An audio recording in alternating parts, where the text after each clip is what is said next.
Good morning, Magic! I'm Gavin Verhey from Wizards of the Coast, and Zendikar Rising has a brand new mechanic, Party. But how did Party come to be? Well, in original Zendikar block, we based a lot of the set on Dungeons and Dragons tropes. Getting your group together, going out adventuring, and finding sweet loot were all really important things of this world of peril. But with Battle for Zendikar, we took a very different turn. We focused on the Eldrazi, these gigantic monsters.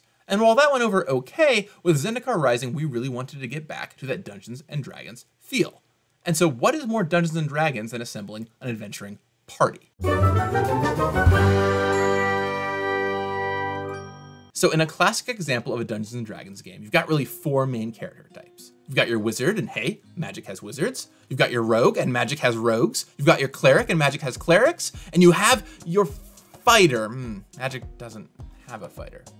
We can do warrior, close enough. Okay, it was a little less glib than that. We did look at other types for warrior, such as soldier or knight, but warrior ended up winning out. Magic loves things in multiples of five colors and all that. So we actually did look at a fifth party member type, druid, but there were a couple of problems.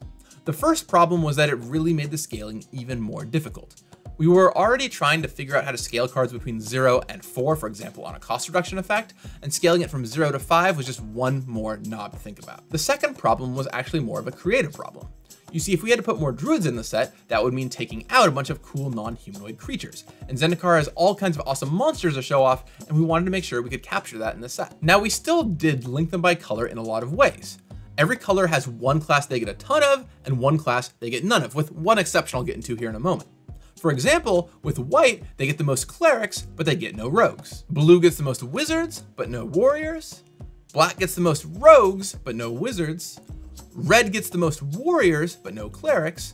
And green's a little different. Green gets a little bit of everything, so it's not the best at anything, but it does get a little bit of every class to play with. Now, one more fun thing on Party. Something fun people have been doing is posting their list of 4 cards in Magic's history that would create their favorite full adventuring party. For example, maybe you love Commander, and you go with Yawgmoth as your cleric, Najeela as your warrior, Gonti as your rogue, and Kess as your wizard. Or maybe you're just really into death and reanimation, and so Whisper as your cleric leads a pack of Nezumi Grave Robber, Butcher of Malakir, and Apprentice Necromancer. Or maybe, just maybe, you're a combo degenerate like me, and you bring Mikaeus, Viscera, Zulaport Cutthroat, and Skuzz backed Marauders. I won't judge. Anyway, post your adventuring party below. I'd love to see it. I'll talk with you again on Monday, but until then, may your adventuring party always be full. You got this. In the back of a set booster, I'm always hoping for a list card. So let's see if I find one. Ooh, I did. Okay, you can tell because of the Planeswalker symbol right here and the fact that it's not a token. Normally there'd be a token in this spot. Ooh, Parallax Wave. This is a card I have very strong nostalgia for.